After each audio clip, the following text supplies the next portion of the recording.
in a surprising but ultimately welcome move for the global wrestling community. International Olympic Committee IOC President Jacques Rogge has strongly defended the organization's decision to reinstate wrestling into the Olympic Games, calling it as a reflection of democratic process and sporting heritage. The IOC's earlier vote in February to drop wrestling from the 2020 Olympic program sent shockwaves across the globe, drawing criticism from athletes, federations, and fans. But after months of intense lobbying, reform, and passionate campaigning, wrestling was voted back into the Olympic fold in September 2013 during the IOC session in Buenos Aires. Rogge, who presided over both the initial decision and the reversal, acknowledged the controversy surrounding the U-turn, but emphasized that the entire process was governed by transparency and merit. This wasn't about personal opinion or bias, he said during a press conference following the announcement.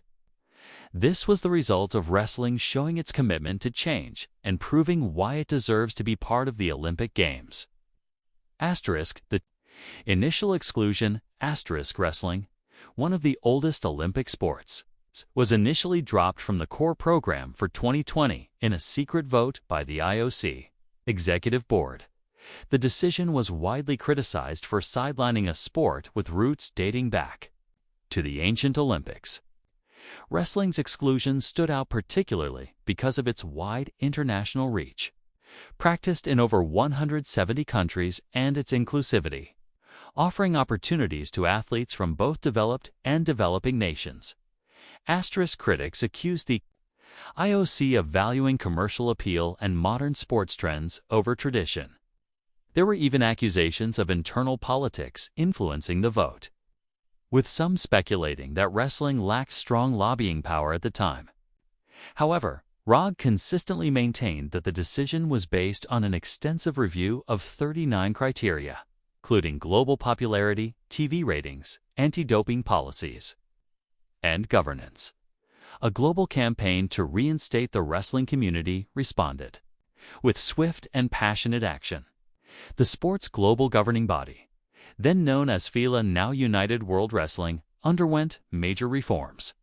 Nene Lolovic was appointed as president, and a wave of modernization followed: rule changes, governance restructuring, and efforts to improve gender equality in the sport. Wrestlers, Olympians, and fans from countries like the US, Iran, Russia, and Japan, often geopolitical rivals, came together in support of reinstating wrestling. Joint exhibitions, media campaigns, and high-level diplomatic efforts pushed the message that wrestling was a foundational Olympic discipline. Rogge praised the unity shown by the wrestling world. It was moving to see athletes and officials from such different backgrounds work together for a common cause.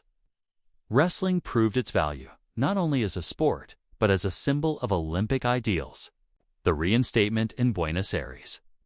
Wrestling defeated squash and baseball softball in the final vote to secure a spot in the 2020 and 2024 Games. The decision was met with celebrations across the wrestling world, with Lolovic calling it a victory for the sport and for Olympic tradition. Rogge, who was stepping down as IOC president at the time, said he had no regrets about the way the process unfolded. It forced the sport to take a hard look at itself and come back stronger. That's what the Olympic spirit is about: resilience, improvement, and fair play. Legacy of the decision. The wrestling saga has become a case study in how sports must adapt to changing times while still honoring their heritage.